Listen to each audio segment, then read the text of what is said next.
This passion of mine started when I was about 15 years old. I had the biggest crush on this guy. He looked like a country boy. He wore this rope for a belt, and I did not take him seriously until I started to watch him play pool. He used to run that table for hours, and I liked him a lot.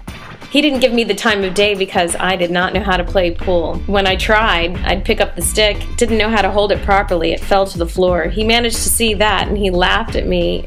Meanwhile, inside I was really crying.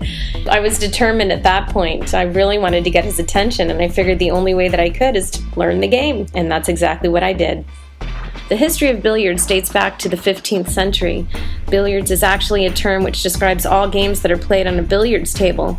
The real name for what we know as pool is actually called pocket billiards, and it's just one version of billiards. Did you know that the word pool actually comes from the 19th century?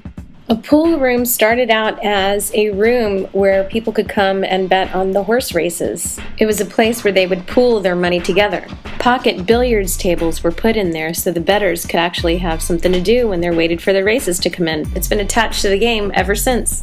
Back then when I was 15, I didn't know the first thing about how to play or even how to hold the stick, but I was determined to learn, and I finally did get the attention of that boy that I liked. He became my boyfriend, and we would play pool for no less than 4 hours a day all summer long, and I got good. I got really good. When he lost to me, it was never that I played well, it was that he played poorly. His pride never died.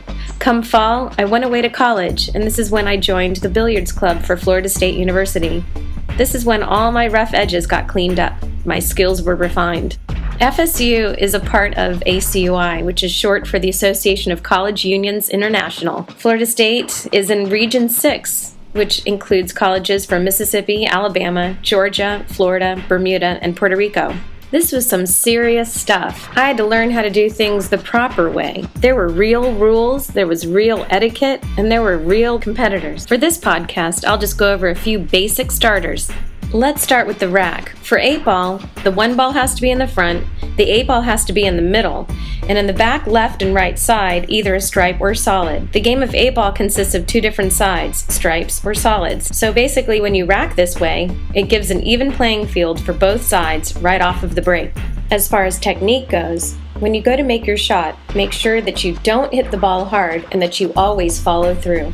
An etiquette tip would be don't stand in direct view of the shot your opponent is about to take. It's courteous to just step aside. An example of poor etiquette was when we played in Bainbridge, Georgia once. Tournament was held in a very smoky bar, and my opponent leaned over with a big cigarette in her hand, took a big whiff of it, and exhaled in my face and said, "You're gonna lose." Of course I lost. I couldn't breathe. So the regional ACUI finals were hosted by the University of Miami, and I was on the roster.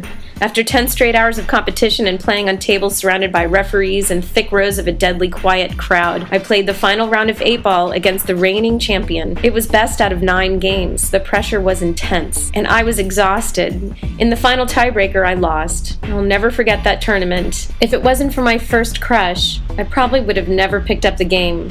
But to this day, I play in local city leagues and have a sincere appreciation for those who play competitively. Billiards is an historical and social game anyone can play, especially at the collegiate level. It's a fun game, a challenging game, and a very unexpected skill if you're a girl. Stay tuned next time as we go deeper into how to play pool. For more information, you can contact me at stephaniedakota@fullsail.edu. In the meantime, I'll see you in the pool hall. Thank you for listening.